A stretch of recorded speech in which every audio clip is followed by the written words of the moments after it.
Max Holloway, Anthony Pettis, Kenny, announced for UFC 206. So before we get to Stevens, Edgar, how about Pettis, man? From a 3-fight losing streak to a featherweight contender seemingly overnight after the big win he had a couple months back. Yeah, that fight was ridiculous. And it just shows that Pettis wants tough fights. He's not taking these safe fights at 145 pounds. And he knows that if he's able to beat someone like Max Holloway, he could get the next title shot. I mean, you look at what Halloway has done.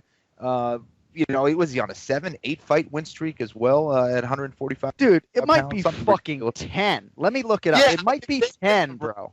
He's an animal, man. And Halloway, he does a lot of the things that Pettis does well, and he's even bigger. He might be bigger than Pettis as well. So he's not the guy that a lot of people want to face right now. And for Halloway to beat a former champion Anthony Pettis would just send his confidence even higher than it already is. And I think the winner of that fight might get the next shot at 145 pounds. I think so, too. 9 consecutive wins for Max Holloway. 10 sounds really good, though, to work your way into a UFC featherweight title fight, having beaten Anthony Pettis and won 10 consecutive fights in the UFC. I know guys have won 8 and now 9 fights without being granted a title shot in the UFC. I find it hard to believe that a fighter has ever had a double-digit win streak and not having that result in a UFC title fight. But that's what sort of brings me to Stevens and Edgar here, because I feel like it's a title eliminator at the very least between Holloway and Anthony Pettis, if not a number one contenders bout. So for Frankie Edgar here, Kenny, I'm not sure a win over Jeremy Stevens gets him where he wants to be necessarily.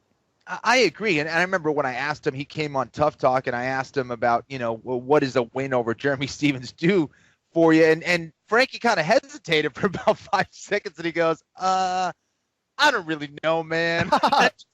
Fight. And that's kind of Frankie's mentality. That's kind of, it was a very difficult situation coming off that loss against Jose Aldo.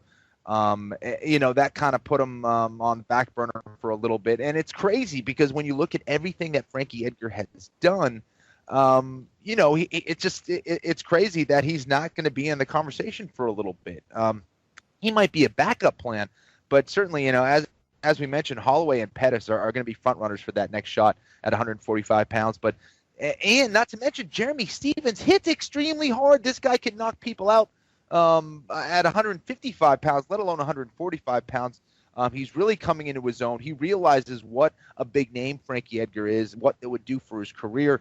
Obviously, he's trying to make more of a name for himself. Obviously, we all know about the press conference call out against Conor McGregor. So, right. This is a dangerous fight for Frankie, man. And I think we're probably going to see Frankie get back to his wrestling roots a little bit, try to put Jeremy Stevens on his back. I think that's where Jeremy has been weak as of late, because anytime you trade with someone like Jeremy Stevens, it's a dangerous thing. And Frankie's going to have to be very good about getting in and getting out without eating one of those big shots.